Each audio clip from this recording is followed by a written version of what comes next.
ઓમ નમો ભગવતી વાસુદેવાય નમઃ હરે કૃષ્ણાય નમઃ. સર્વ મિત્ર ભક્તોને હૃદયપૂર્વક સૌને ઓમ નમો નારાયણ હરે કૃષ્ણાય નમઃ.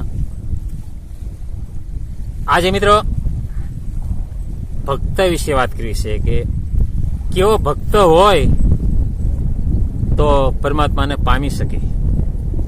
પરમાત્માને કેવો ભક્ત જોઈએ છે કે કોઈ ભણેલ ગણેલ હોશિયાર બધું જાણતલ પરમાત્માને એવો ભક્ત પસંદ છે? ના મિત્રો, એને ભણેલ ગણેલ સાથે કોઈ લેના દેના નથી. પરમાત્માને એ ભક્ત પણ એને પસંદ નથી. તો કેવો ભક્ત પસંદ છે? તો કોઈ કરોડપતિ, કોઈ અજબોપતિ, કોઈ રૂપિયાવાળો માણસ હોય એ પરમાત્માને શું પસંદ છે? ના મિત્રો, પરમાત્માને કોઈ ધન દોલત સાથે કોઈ મતલબ નથી. તો પરમાત્માને કેવો ભક્ત પસંદ છે? કોઈ 800, 900, 1000 કથાઓ વાંચી નાખી હોય અને એટલું વાંચન કરી નાખ્યું હોય તો મિત્રો પરમાત્માને શું એવો ભક્ત પસંદ છે? ના મિત્રો, કથાઓ વાંચવાથી કોઈ પરમાત્માને પામી જાય એવી વસ્તુ છે નહીં. તો શું આપણે હજારો કથાઓનું આપણે શ્રવણ કર્યું હોય તો પરમાત્માને એ માણસ પસંદ છે? ના મિત્રો, એ પણ માણસ પસંદ નથી. માણસ પરમાત્માને એ પસંદ છે કે આપણે કથાઓ સાંભળવી પણ એનું આચરણ ન કર્યું હોય, એની ઉપર આપણે જીવન ન જીવવી તો એ કથાઓ બધી ફેલ થઈ જાય. આપણે કથાઓ ઘણી સાંભળી નાખી દીધી પણ એનું આપણે આચરણ નથી કર્યું, આચરણમાં ખામી રહેશે. તો મિત્રો મેં આટલા તમને ડિટેલ બતાવી કે આમાંથી એક ભક્ત પણ પરમાત્માને પસંદ નથી. અને ભગવાનને કેવો ભક્ત પસંદ છે એની વિશે સત્ય ઘટના. આ સુરેન્દ્રનગર જિલ્લાનું ગામ છે મિત્રો, ગામનું નામ મને આવડતું નથી. અને સત્ય ઘટના આહિર સમાજની, આહિર એક છે એવા સમાજની સત્ય ઘટના છે મિત્રો. તો મિત્રો તમે સાંભળજો કે તમે ચોંકી રહેશો કે કેવા ભક્ત પરમાત્માને પસંદ છે. એવી સત્ય ઘટના છે. તો મિત્રો આપણે જાણવી કે એ ગામની અંદર અદ્ભુત એક મંદિર હતું અને જ્યાં એ મંદિરના મહત ઘણી કથાઓ વાંચેલી. એ વખતની સમય લગભગ 100-150 વર્ષ થઈ જાય છે, 100 વર્ષ થયા છે, 150 વર્ષ થયા છે મિત્રો. પણ એ સમયનો જ્યાં મંદિર અતિ સુંદર મંદિર હતું એ મંદિરના મહત હતા. એ બધાએ ગામના ફૂલ આદર આપેલો અને બધાએ મોટા પૂજ્ય ગણતા હતા. અને એટલું વાંચન કરેલું, ભાગવત હતું મોઢે, ભગવદ્ ગીતા મોઢે હતી, સંપૂર્ણ વસ્તુ જાણકાર અને ઘણા વર્ષોથી આ વાંચન કરતા હતા. અને એવા મહંત એમને એક દિવસ એવો નિર્ણય લીધો કે કેવો નિર્ણય લીધો, ગામના બધાએ મુખ્ય વહીવટવાળા હતા એ બધાને આગેવાનોને બોલાયા કે તારીખ નિયમો મારે કે એને સમાધિ લઈ લેવી છે. કે બધા નિયમ તો બાપજી સમાધિ લઈ લેશે. અને બધાને પૂર્ણ વિશ્વાસ કે એટલી વાંચન કરેલો છે, એટલી કથાઓ વાંચેલી છે, આપણે કાયમિક સાંભળવી છે આ મહંતની કથાઓ. તો ખરેખર સમાધિ લેતા હોય તો આપણા ગામની કે આબરૂ વધશે કે. અને આખું ગામ તૈયાર થયું. હવે તૈયાર થયું જે તારીખની એ તારીખે જે ગામની બહાર કોઈ સરળ જગ્યા હતી, પવિત્ર જગ્યા હતી, ત્યાં સમાધિ ગાળે તૈયાર રાખી. અને ગામમાંથી ફૂલેકુ સહિત મહાત્માને અબીલ ગુલાલ ઉડાડે અને બેન્ટ વાજા શરણાયું વગાડતા જ્યાં સમાધિ દેવાની હતી ત્યાં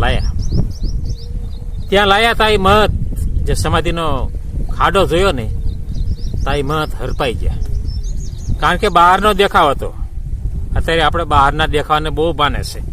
બહારનો દેખાવાનો ભાળે એટલે અત્યારની પબ્લિક તૂટી પડે છે એની ઉપર મિત્રો, કે એની ઉપર ઓવરપોર થઈ જાય છે અને એના પગ ધોઈને પાણી પીવે છે. આવો જ એક મહાત્મા, આ જે કહું એવો જ મહાત્મા હતો. અને એ જ્યાં એમને સમાધિ લેવાનો જે ખાડો ખોડ્યો હતો એ જોયો તા એ મહત હરપાઈ ગયા. કારણ કે અંદરથી સાધુતા નથી, બહારનો દેખાવ હતો. એટલે તરત એમને નિર્ણય ફેરવી નાખ્યો કે મારે સમાધિ નથી લેવી, કે હું સમાધિ નહીં લઈ શકું, કે મારે આવી રીતે મરવું નથી, કે મારે મંદિર બરાબર છે, કે હું ત્યાં કરું છું, જે વાંચન કરું છું, ભગવદ્ ગીતાનું ચર્ચન કરું છું, બધું બરાબર કરું છું, પણ મારે સમાધિ નથી લેવી. હવે આખું ગામનો માણા તખત પામી ગયો કે હવે આપણે કરશું શું, આપણા ગામની આબરૂ જશે. કે કેટલા મહેમાનો આવેલા બાર ગામના આજુબાજુના, અને એટલા ગામને પસ્તાવો થાય છે. ગામના જે આગેવાનો હતો એમને કે આપણે કરવું શું હોય, કે અરે મહારાજ તમે શું બોલો છો, કે કેટલા આગળથી મહેમાન આવ્યા છે, કે આમને કે આપણા ગામની આબરૂ જાય છે, કે તો તમે કે નિર્ણય કરેલો છે કે તમે સમાધિ લેશો તો કે આપણા ગામની આમાં આબરૂ નહીં જાય, કે તમે ગમે એ કહેવાય, કે મારે આવી રીતે મરી નથી જવું, કે અને મારે મંદિર બરાબર છે, કે અને આખું ગામ મેરામણ ઉમટેલો, અને આખું ગામ એટલો ધામધૂમથી એ મહંતને લાવેલા એ જગ્યા ઉપર, અને સાંજનું ટાણું છે મિત્રો. અને એ સમયની અંદર મિત્રો હવે જે હું કહી રહ્યો છું મિત્રો, કે આહિર સમાજની તમે ખાનદાની જુઓ, તમે એમનું પવિત્ર જીવન જુઓ. આજે તમને હું બતાવું મિત્રો કે કોઈ ભોળા ભાળા ભગત આહિર સમાજના ભગત હતા. હવે એ ટાણે માલ ઢોલ લઈને ગામમાં પાછા ફરેલા, અને ત્યાંથી પ્રસાર થાય છે. અને બધાને કહે છે કે શું છે આપણા ગામમાં, કે આટલો બધો ઉત્સવ કે ન છે, કે સાથે કે આપણા ગામના કે મહંત નહીં કે મંદિરે હતા, કે હા કે સમાધિ લેવાના હતા, અત્યારે ના પાડી રહ્યા છે, કે આપણા આખા ગામની કે આબરૂ જઈ રહી છે, કે એવું છે, કે તો કે આપણા ગામની આબરૂ તો નહીં જાય, કે જાઓ કે કહી દો બધાને, કે આપણા આગેવાનોને કે હું સમાધિ લઈ લઉં છું, કે અને કે જે મારા માલ ઢોર છે, કે એને કે મારા ઘર સુધી પહોંચાડી આવી જાય. કે મિત્રો ભગવાન શ્રી કૃષ્ણના મહાન ભક્ત હતા. એક એકડો નતો આવડતા, સાવ અભણ, હાવ ભોળા ભાળા આવા ભગત હતા મિત્રો.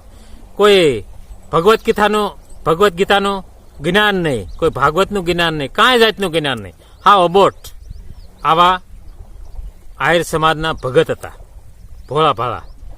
અને એમને કીધું કે સમાધિ હું લઈ લઉં, એમાં શું, કે આપણા ગામની આબરૂ હું નહીં જવા દઉં, કે અને મિત્રો એ સમયની અંદર એ માણસે, એ ભક્તે એમ કીધું કે તમે કોઈ ચિંતા કરો માં, કે સમાધિ હું લઈ લઉં છું, કે મારો ઠાકર ધણી મારી ફેરે છે, કે અને મિત્રો ખાલી આટલું જ એમને ખબર, આટલું જ જ્ઞાન કે આ વિશ્વમાં પરમાત્મા છે, બસ ભગવાન શ્રી કૃષ્ણ છે.